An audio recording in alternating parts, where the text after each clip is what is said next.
हरेगाव कारखाना परिसरातील आकारी पडीत शेतावरील काट्या काढण्याचे काम शेती महामंडळाने सुरू केले। सदर शेती वाटपापूर्वी शेती महामंडळ भाडोत्री देण्याच्या संशयाने शेतकरी संघटनेच्या नेतृत्वाखाली आकारी पडीत शेतकऱ्यांनी विरोध केला। यावेळी मोठा तणाव निर्माण झाल्याने पोलिसांना पाचारण करण्यात आले। शेतकऱ्यांनी तीव्र विरोध केल्याने 15 ते 20 शेतकऱ्यांना पोलिसांनी ताब्यात घेतले। ॲडव्होकेट अजित काळे यांच्या नेतृत्वाखालील शेतकरी संघटनेचे शरद आसरे, सचिन वेताळ, बाबासाहेब औताडे, मुठे, शालंताई झुरळे यांचा आंदोलकांमध्ये समावेश होता।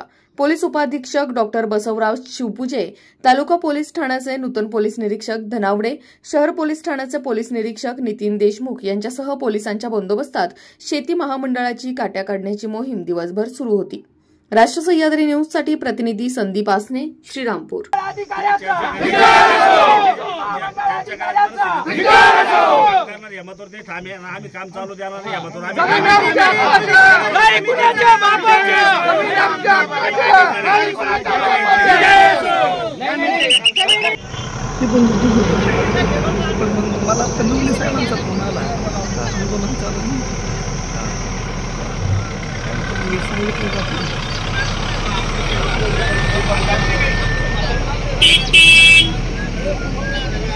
अशाच ताज्या आणि महत्त्वपूर्ण घडामोडींसाठी पाहत रहा राष्ट्र सह्याद्री न्यूज। राष्ट्र सह्याद्री न्यूजला लाईक करा, शेअर करा आणि सबस्क्राइब करा।